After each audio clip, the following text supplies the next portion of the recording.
what's up? Good morning guys. So just woke up. So today's video I'm going to show you on how I do my morning routine every day, my lifestyle. So let's go. So first we need to pray. We need to give thanks to the Lord for the gift of life and all of the blessings that He has given to us every day.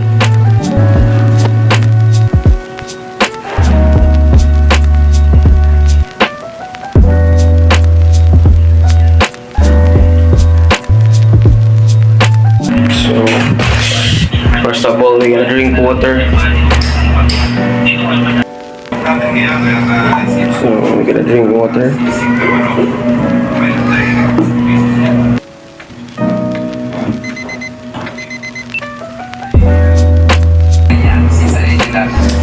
Drink water to replenish our organs.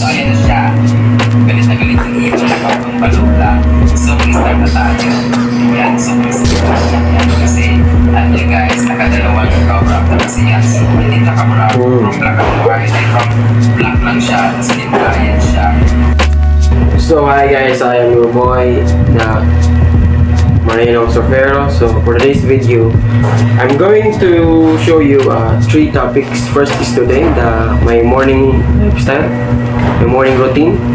The next is I will show a tutorial on how to surfing, because I am from Siargao Island, so I will teach you how to surf. Then last one is, since I am here in Cebu, we are going to explore the Fort San Pedro, about its history and how it's built. So let's go. So let's go some coffee. Let's buy hot water outside or downstairs.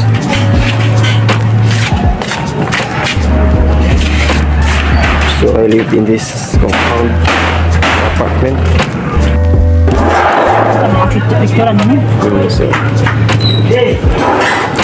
So I'm going to buy here coffee and hot water.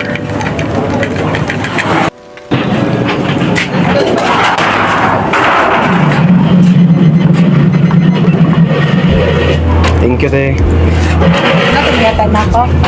Oh, agad natin.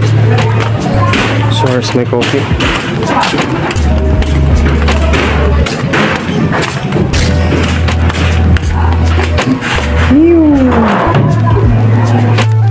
So I'm back in my room. So together with my coffee, I'm going to also eat this. So in our dialect, we call this magbahog, but here in Cebu, they call this burikat. So let's eat.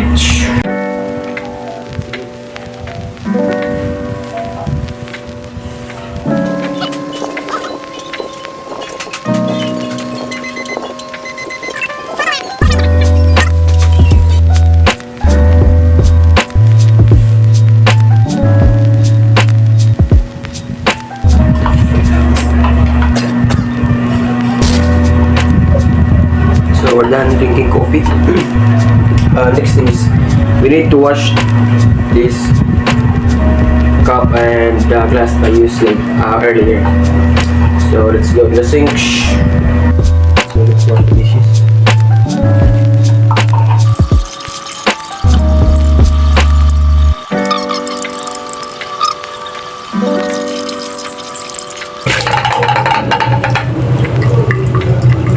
And we're done. Let's go back.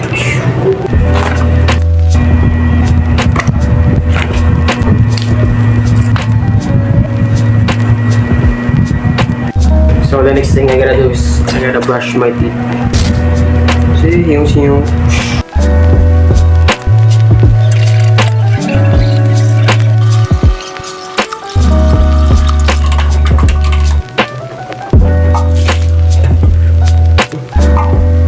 So after I brush my teeth, I gotta figure out what I'm going to do the rest of the day.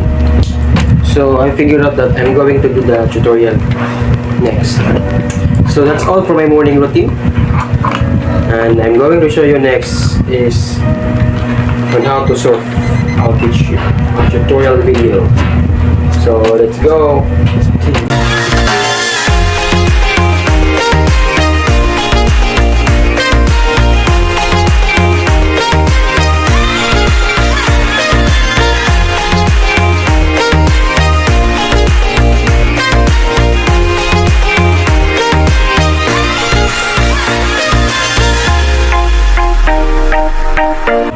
So in playing surfing, so the first rule is, first of all, you know how to swim.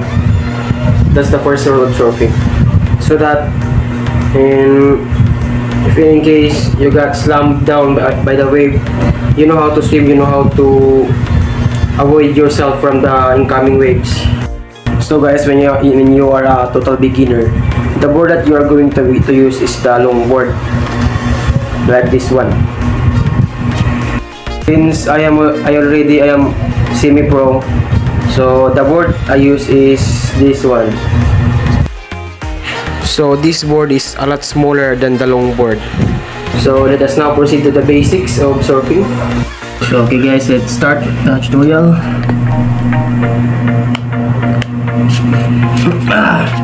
So imagine this is the board, this is the long board. Okay, it's the center of the board.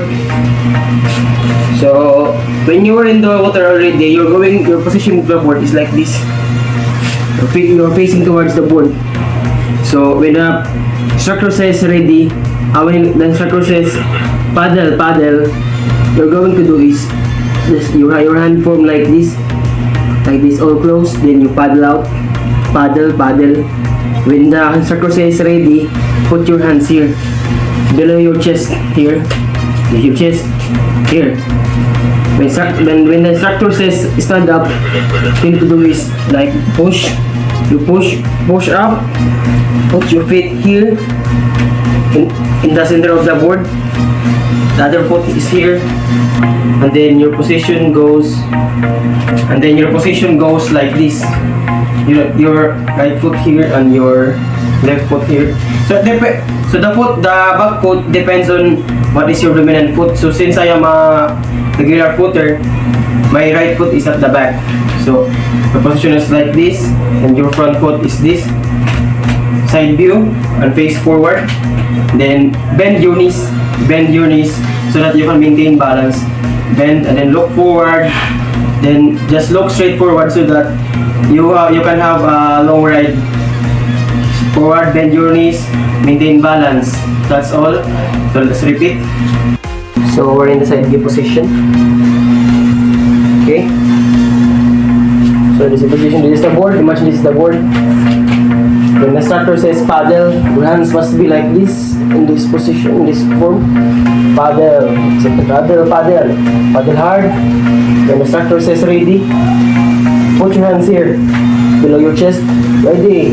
Not here, not here. Just it's not exactly here, below your chest. Because if you put your hands here or here, in the other position, it's hard to stand up or to push up. So you must be like this. The process ready, and then when the instructor pushes you, the board slides, the surfboard slides, and then the instructor will say stand up to push up. Put your right foot here, or dominant foot at the back, and then your front foot. Then bend your knees to maintain balance. Bend your knees to maintain balance. Bend your knees and then face forward, bend your knees, face forward and maintain balance. Just look forward, go forward, and you ride the wave. And that's all. Just bend your knees to maintain balance. So after you ride the wave, so you're riding the wave, position is like this. Like this position, you ride already. When the wave is getting smaller or it's gone already, you need to jump. You have to jump sideways, either in this side or this side. Do not ever jump in front because you will hit the board or anything will injure you. Or do not jump backwards. It will hit the fins to your body or anything. It can cause wound. When you jump sideways like this or in this side. Do not jump, do not dive when you jump. Do not do diving. Just foot first, your feet first. You jump like this, like that, or like that after you ride the wave. So you get it? You don't have to jump in front and at the back because it can injure you, or when you jump sideways, do not dive because the water is so shallow, you may hit your head to the reef. So when you jump, foot first. When I start to say jump, you do like this, foot first, jump, foot first, sideways. Also when you got wiped out by the wave, example a big wave, you catch it and you did not timing it, you got wiped out, bang, you got slammed to the reef. So the thing you need to do is just relax, just go with the flow, just don't move your body, just hold your breath, go to the flow, go to the wave, whatever do you want. You got a washing machine inside the wave, just let it slide, let it go, just relax your body so that you can have you will not be pressure inside the wave because it can drown you when you are not relaxed, when you got wiped out. So that's all, and I'm going to show you some clips of me surfing. So let's go, let's watch.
So guys, I hope you enjoyed the video. Shaka. So I hope that it helped you so much. When you go to Siargao, you already have the idea on how to surf and what are the consequences and the things you need to do. I hope that you enjoy my video clip while surfing at Siargao. So thanks a lot. And the next video is we are going to explore and to know the history of Port San Pedro. Let's go! So today guys, we are on our way to Port San Pedro. So let's go!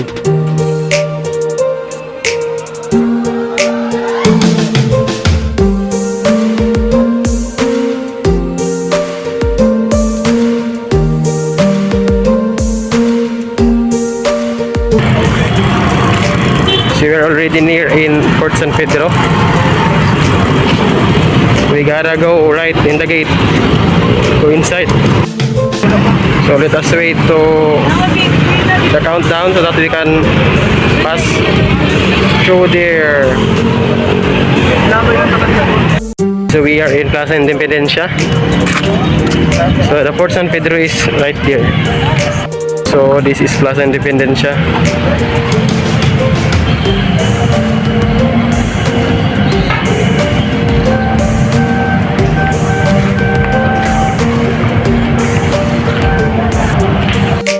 So this is the Port San Pedro. As you can see, this is a big wall. So we are here already in Port San Pedro. So come and explore it.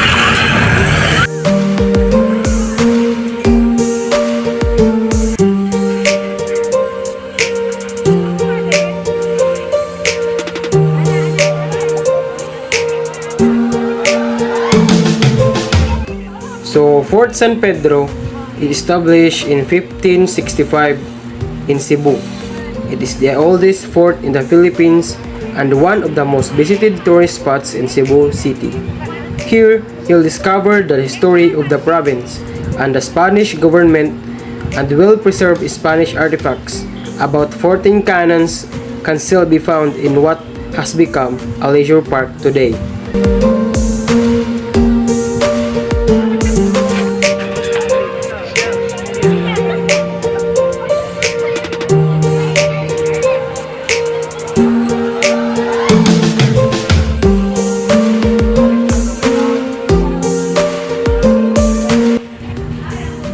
Fort San Pedro, Cebu was built by the Spaniards under the command of Miguel Lopez de Legazpi, the first Governor-General of the Philippines. The original Cebu fort, built right after the arrival of Legazpi, was made of wood. It was then replaced in the 17th century with a stone fort to drive Muslim raiders away. At the end of the 19th century, during the Philippine Revolution, the fort was attacked and taken by the Filipino revolutionaries who used it as a stronghold.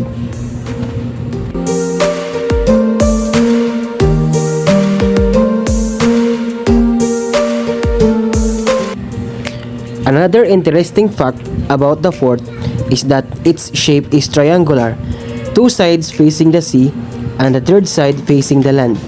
The two sides facing the sea were protected with cannons and in the front with a strong fins made of wood.